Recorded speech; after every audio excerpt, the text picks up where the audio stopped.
Welcome to the Audience Converter Podcast, the podcast for converting your audience from strangers to loyal fans. We dive deep and discuss how entrepreneurs, consultants, and coaches can level up their business to help more people in the world. Now here's your host, the creator of the Audience Conversion Method, Kimberly Weitkamp. Do you struggle with getting your message in front of the right people? I don't mean figuring out which of the many social media channels to be out there. But whenever you have a new offer or a new opportunity or even a new resource that you really want to share with your community, do you struggle with getting your community to actually open your emails? I have created a really awesome in-depth workshop where we'll go through exactly how you can use a welcome series. It's a series of 5 to 7 emails that people get when they first join your list that creates a curated customer experience and leads to higher engagement rates, higher conversion rates, and higher open and click rates. You can join me and grab your ticket at theaudienceconverter.com/workshop. If you've ever wanted to create an engaged community that you know is going to be more eager to open your messages, learn about your offerings, and of course, expand the audience in which see your offer and have the opportunity to invest their time, energy, resources, and money with you, this is definitely an option for you to get those welcome series written. So this 3-hour workshop will be a get it done style, training, time to write, and time to get feedback. Grab your ticket at theaudienceconverter.com/workshop. You are in for a treat today with our episode because we're talking all about processes and how to get other people to do the things that you don't like doing. So many of us as entrepreneurs, we struggle with making processes, figuring out how to get things actually done, and time management, right? And of course, to help me talk about this topic, I have another amazing guest with a very fun and hard to pronounce name. I want to welcome Anja Riemer-Grobe to the Audience Converter podcast. She is the founder and CEO of Management Made Easy. She's an online business management service. It focuses on building trust in client relationships by leveraging virtual tools, remote teamwork, and online operations for consistent client-focused service experience for her clients. She's also creating an amazing community called Delegation Nation for visionary content creators who want to learn how to synchronize the people, processes, and platforms that support them to get control of their chaos and frustration so they can live and work in their zone of genius. She's on a mission to end suffering in work relationships so that all of us can get back to doing what we love to do, finding the other people who have what they love to do, and making sure it all works together so that we can build the business and the life that we want. So, Anja, I want to say thank you so much for being here and welcome to the show. Hi, Kimberly. Thank you for having me. I'm so excited to be here with you today. I'm really, really looking forward to this. Absolutely. So, you kind of do what I kind of hate doing, and that's manage people, figure out processes, document everything. Like I can do that kind of stuff, but it's not my favorite thing. And that's why you provide this kind of service to people. But I would love to know, how did you get started? Like what made you think, you know what, I want to help people run their businesses? Well, I think as with every entrepreneur, there was not a day where I just woke up and decided, hey, let's do this. I more or less grew into this by starting on my own. I was a marriage counselor, and then I started to wanting to work from home, and it was just not possible because there was no setup for this, nowhere to be found, especially here in Germany, as we are. The virtual world is like 2 or 3 years behind the American market, so I had a really hard time to find someone to help me with that and to make that possible for me. And so I just created it on my own. I took a lot of online courses, mostly with American mentors and coaches. And I learned a lot about the technology and the remote settings and all these nice little things. And then I ran my practice basically from home. And suddenly a lot of people approached me asking me like, how did you do your website? What's this nice little calendar thingy that you're using to book your meetings and things like that? And that was when I actually started to realize, okay, obviously it's not as easy for everyone as it is for me. Because for me, it was like I took the course, I learned how to do it, I did it. And it was fun. And by other people approaching me, asking me about that, I realized, okay, obviously there's something there. And that's what started my journey down that path. And over the years, of course, it grew very distinct, so that I'm now very clear about, okay, this is what I actually have fun with and could do all day long. So that's why I'm where I'm at now. Wow. Marriage counselor to business manager. That is quite the journey. And, it's so interesting that you mention, we're in a pandemic world right now where so many places are kind of opening up to that virtual and work from home environment. But when you got started, it wasn't even an idea, right? People couldn't even contemplate being able to do something like this from home. And I lived in New Zealand for a while, and I was really surprised to see how far the technology was behind the American market. Like, the same companies are making the same types of things, but they're making things that were 3 to 5 years behind what I could find in the USA, which was a real shock to me as well. So I find it so interesting that you kind of got started in an online space in an area where, like, being in the online space was a no-go at the time. Yeah. So, you kind of dived in. Basically, you had the approach of, well, I'll learn it and then I'll do it. But you realize that a lot of people don't have that approach, right? They don't like learning and then doing. They want someone else to do it. So tell me a little bit about, what are the things that you do help other people kind of get accomplished and get done?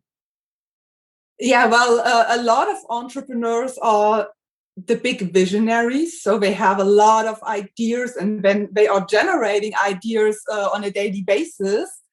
But a lot of them also never take these ideas and bring them to fruition and bring them into their business or into reality. And it's really sad to see sometimes with some ideas, okay, maybe it's better, but there are actually a lot of great ideas that if they were actually brought into vision and just implemented, it would make a huge impact, right, on the people and on the business and everything. So I started to see that there's this real big gap between having the big ideas and being the thinker and being the visionary, and actually being the doer and the one who's implementing and the one who's just basically checking off tasks of the list. And what's missing between the two is kind of someone who can conceptualize and strategize and make a plan and build a process. And that is kind of missing. So there's a gap. And I realized that a few years ago. And so I thought, okay, but I can easily fill that gap because that's the way I think anyway. So if you give me an idea, my mind instantly goes to, but what would be the first step to do that? And what would be needed to get to the end result? That's interesting. And let's just map it out. That's just the way I naturally think anyway. And so I started to do that with people and for other people. And it took off pretty quickly. And so by now I'm really taking their ideas, building processes and systems around that. And then the implementation into their business is done by either their team or people on my team.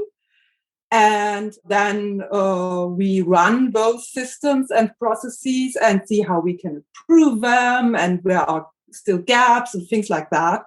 And it really improves their businesses. So my clients are really happy because they can just continue having great ideas and the business still is running. And I'm really happy because I can just take the vision and run with it, basically. And that's really empowering for me as well. So your happy place is planning out all the processes. And one of the things you mentioned, right, is that it's a lot of entrepreneurs, right? We find ourselves having all these ideas. I know I suffer from a idea mania, if you will, right? I've got all these ideas about all these things I want to happen. And I'm actually that person who can plan it out. I can like make the big, okay, here's your big picture. Now here's the step by step. But then implementing that step by step is a completely different story, right? Many of us, we tend to fall in one category or the other, right? We're that idea generator, not the implementer. We're the implementer, but not the idea generator. So, as a community builder, just to take a moment here for the audience converter community, as a community builder, you need to have both abilities in place, right? Having the big ideas, generating the big picture type stuff, figuring out exactly what you want your community to look like, and then also creating those step-by-step processes and the follow-ups and the structure for how it's actually going to come to fruition, right? How it's actually going to happen. So, Anja, tell me a little bit about, where do you see people struggle the most with creating processes? Well, there are actually, I think, three key areas you could say. Well, just to bring that up, my most effective clients who are like rocking and rolling their businesses, they have 12 basic processes in place, right? But people who are just starting to think about building processes and systems, they have usually 3 pitfalls that are kind of standing in their way without them even realizing it. One of them is that they actually jump from idea into implementation right away. So this step in between of the conceptualization and just mapping it out first is oftentimes missing. And that leads them to jump between big idea, detail, big idea, detail. And they get lost in either or jumping around between the two. And that takes them a lot of time to really strategically implement or strategically get to the result because of this back and forth and back and forth. And that is really something that I see a lot of people struggling with. The second thing is if they are trying to get support, because they think they are getting support oftentimes, but they are actually trying and hiring someone to do the implementation for them or help them with their business, whatever. They are not realizing that most of the time they have everything in their head, and the other person who's supposed to support them, they don't actually know what to do. They are just like trying to figure things out and winging it. And oftentimes it's not working the way any of those people wants it to work. And that's the other issue that I'm seeing, because the entrepreneur does not know what's wrong. They are thinking like, I'm just hiring the wrong people, while instead it's actually a problem of having just a system in place or a process. And the third big thing that I'm seeing a lot of people fall into is that they are not like they are having this big idea and they are implementing some of it, and then they are like a squirrels jumping to the next big idea. And the area that's most often becomes apparent is they are creating a product. They have an idea for a great service or product. They are creating it. They get excited about it. They market it and they sell it.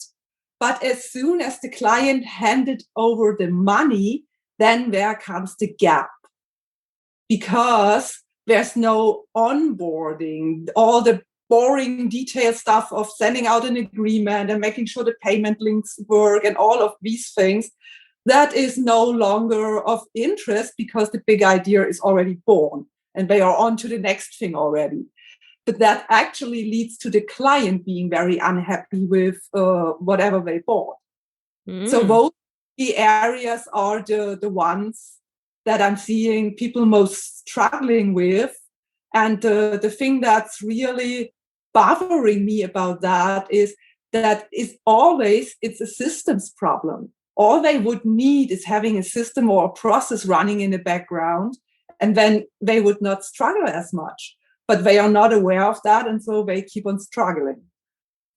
I can so relate to that story, right? There are so many pieces and processes that you need to have in place just to get people from saying, yes, I want to work with you to, okay, now we're working together, right? As you mentioned, you've got a contract, you have to send the invoice, you have to make sure the payment structure is set up, you've got to get the background information, you have to gather that, you have to figure out where all the information is going to be stored, you have to set up a call to start the project. All of these things are things that need to be in place, or that you have to know are something you want in place. But if you don't have a clear vision or a clear process for that to happen, it can get very confusing. Right. It took me, I don't know, a good 18 months to finally have a system down where, okay, once somebody did A, then B took place, then C took place, and then D took place, which was, okay, now you have your link. Let's book our first call. So I can definitely see where so many entrepreneurs struggle with that. And it's not about, oh, I don't want to provide a great experience, I just want the money. It's that we don't realize what we're missing or what we even need to get started. Yeah, that's it. And a lot of people are ending up being frustrated and wanting their money back. And then I'm hearing stories so often from my clients like, oh, I was burned before, and I hired this person and they didn't deliver, and I hired this person, they didn't show up. And it turns out that all that other person did was not having a process in place to guide the client through the first steps. And the client, of course, immediately jumps to the conclusion this other person is dumb, or they don't want to work with me, or whatever. They just want my money and run. Because the client oftentimes also doesn't have a process. So they won't know that the other person is missing a process because they don't have it either. Right. And it's just ridiculous thinking about it. Nobody has a process. Everybody's running around with the chicken with their head cut off, right? It's good times to be had by all. So, Anja, one of the things, of course, you do is you work one-on-one with people, but that's a small group of clients where you help them kind of run their business and set up their processes. But I want to talk a little bit, and let's transition here to talking about Delegation Nation, right? This was a grand idea you had. And of course, as somebody who knows how to plan out processes and implement, you had the big idea, and now you're planning out the step-by-step, where people can discover what do they need to actually delegate their most important tasks. What kind of processes do they need in place to put their genius into the hands of somebody else so that they can take on the day-to-day activities? So tell me a little bit about, how did you start building your community? Yeah, well, the idea was actually born when I was talking with a big visionary, which is my business mentor, right? And she's someone who has 1,000 ideas an hour. And I was talking with her, and we realized that my done-for-you services are great, but they require entrepreneurs to be at a specific level already, right? But I did not have something for people who are just starting and want to kind of dip their toes into the water when it comes to delegation and hiring someone and things like that. And so I said, yeah, but that's easily solvable because I can just bring people together, give them the training for the first step, and explain to them how they build a process, and then they can run with it. And of course, that's not as easy as it sounds. It turns out there's a lot more to be done with that. But one of my core things, I have one go-to process that I use for everything, and that's the customer journey, basically. So the first thing I'm usually doing when creating a new offer, or in that case, building a community, is mapping out what do I want the experience to look like. And how do I want to guide people through that so they feel supported, they get not overwhelmed, but they are also motivated to keep on going and not just falling off the bandwagon after 1 or 2 months. And so I planned out this whole client or customer journey for the community. And I'm really excited about it. And the first few people already joined. So they are in their early stages of that client journey. And so far, everyone is very happy about that. But of course, there are pitfalls of people not getting the process right away. And when there are questions and they are insecure, is that even the right thing? Do I even want to learn that? Or do I want to leave it to you immediately? But well, I'm not at that level yet. And all those types of questions are coming up. So that's where I need to readjust my process a little bit and make it very, very clear. This is who it's for, and this is what the first steps looks like. And this is all you need to have to get started. So you don't need to be at a specific level. You don't need to have however many members on your team already. You're right.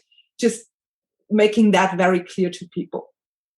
So you said a few really important things, right? Number one was that you've got a process, it's your go-to process, and you're using that process yourself to start building out your community. But you noticed that some people were still confused. There were still some areas, some gaps, if you will, in application. So you're tweaking your process, right? So I think something that a lot of entrepreneurs kind of have in their head is it's set it and forget it, right? I'll do it once and it'll be great. But just because you finally sat down to figure out those step-by-step processes doesn't mean there's not room for improvement. Doesn't mean there's not space for you to change things or tweak things. So I really want audience converter community for you guys to remember that, you know, a process is very important to have in place so you know what to do and when to do it, and so that you can hand it off to somebody else. But that there's, you know, it's not the end all be all, right? There is opportunity for you to change things a little bit if you need to make a tweak. It's not the end of the world, right? Just because you created it doesn't mean it can't be changed to grow with you, because your business and your community will change as you grow. Yeah, and that's actually very important, because what I keep telling my clients is that I'm viewing a process as a kind of a living document, right? So it needs to be changed even, because, and that's also something I realized a lot of people get wrong. They talk about scaling in a sense of I'm doing more marketing and I'm making more sales and I'm taking on more clients.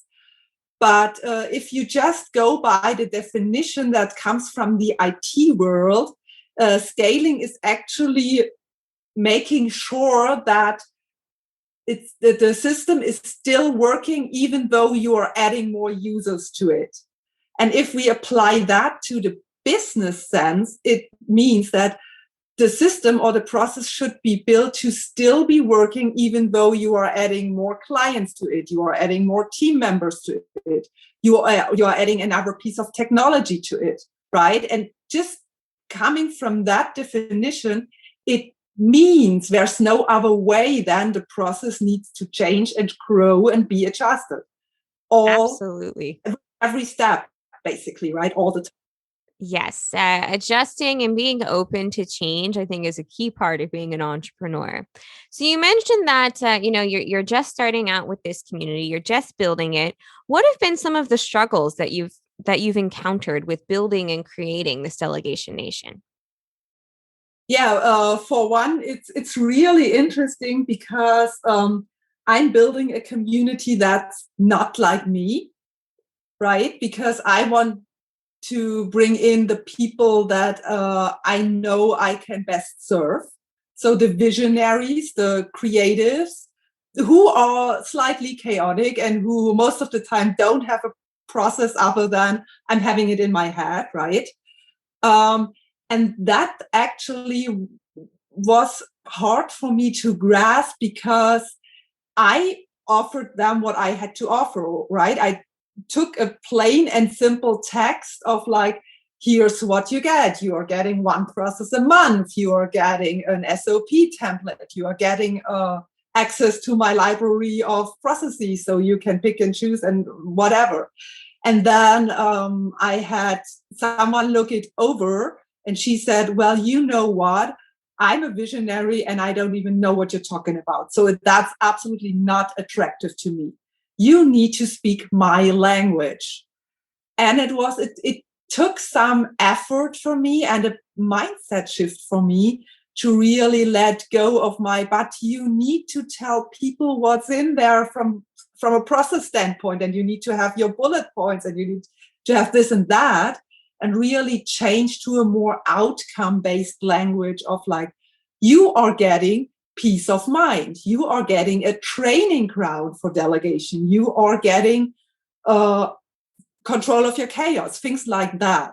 So I really needed to make an effort to start using the language of the people I want in the community instead of going to my default language that I'm using, and that my peers, of course, are understanding because they are similar to me and they are thinking like me and they are process oriented as well.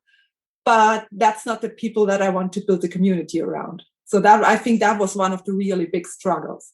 So, you've just hit the nail on the head for the struggle for so many people when it comes to marketing, right? So many of us, we know so much about what we do that we can forget that the people we're trying to talk to don't have that background, right? You said some really key things, and audience converter community, I want you to really take a moment and let this seep in, right? The importance of using your audience's language, the importance of realizing that you know more than they do. So you need to simplify and bring people in at a basic level so you can explain to them exactly how you're going to help them.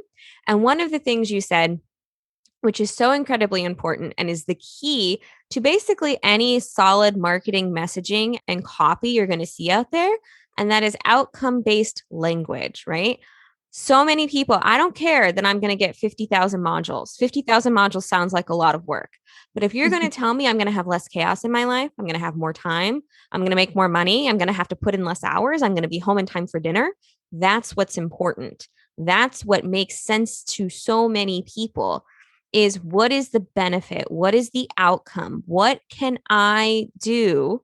Right? I'm going to do this module. I'm going to use this widget. I'm going to go through this step-by-step process. But at the end of the day, what is that going to do for me? And that's where your benefits and your outcomes come in. And it's so important to have that in the forefront of your mind when talking about building a community, because I think a lot of us fall into that same category, right? We're trying to build a community of people who are not just like us, because what we're providing is an opportunity for people to understand how to get something done. And the reason they're wanting to join our community is because we know how to do it and they don't. So the way we talk about it, though, needs to change a little bit. Yeah, I agree. But that, again, was a struggle for me. And it took me some time to wrap my head around that. But thankfully, I had someone guiding me in that. And I trust her completely. So I'm trusting my business mentor with my business completely. And if she says jump, then I'm jumping. So if she's to me, I don't understand that. I'm not at all compelled by that. You need to change that. I'm changing it. Right? Absolutely. Absolutely. So Anja, I want to say thank you so much for coming on and talking about the importance of creating processes and how that might look for people. What would you say is that first step? What should people do right away to get started on planning out these processes so they can spend time doing more of what they love and, hand off the other things they don't like doing to people who can clearly understand what their vision is? Well, I would say that the client onboarding, the customer journey is my go-to process for a reason. And that's because if my clients are happy and they are paying me, then guess what? I have money to do all the other things and hire people for things that I'm not really good at. And so I would say the first step really is think about your client journey first and make sure that that is really solid so that you don't lose your clients once they sign on with you. And they are happy and they are paying you money and they are referring you because they have great experience with you, because that's the lifeline of your business, people paying you money, because then you can take that money and spend it on someone building all of the other processes for you, or to learn it, to do it yourself, which also, of course, costs money and time, right? Absolutely. And you've got a workshop coming up, right? Where people can kind of get started on that process? Yeah, right. I do have a never lose a done deal again workshop. I learned to use the outcome-based language, but basically about client onboarding and how to build the customer journey and I'm guiding people through, and it will be a hands-on workshop. So we will be actually creating a document around that people can then take away and implement. But yeah, it's called Never Lose a Damn Deal because that's the top of mind problem people have. Absolutely. Never lose a done deal. And of course, the link to that, if you are interested, can and want to explore, will be in the show notes. So Anja, I want to say thank you so much again for being here and for sharing your wisdom and understanding of processes for those of us who don't find that exciting to my audience. And if people want to learn more about you and what you do, where can they find you? Well, I have 2 websites, one for my done-for-you services, that's management-made-easy.com. And the other one, of course, for the community, that's delegation-nation.com. Do be sure to check out Delegation Nation and Management Made Easy if you're interested in building out processes for not only onboarding clients, but also just organizing your entire business structure so that you can build a community that will make a bigger impact in the world. And of course, a positive impact on your business and your bank account. So Anja, thank you again so much for being here and for talking with us today. Yeah, thank you, Kimberly. It was a pleasure. I had really fun. We always aim to provide a pleasant and fun experience. Thank you so much for listening to this episode of the Audience Converter podcast for community leaders, where we talk about the business side of building a community that can improve the world at large. And thank you so much for listening. Remember, until next time, keep calm and learn how to delegate.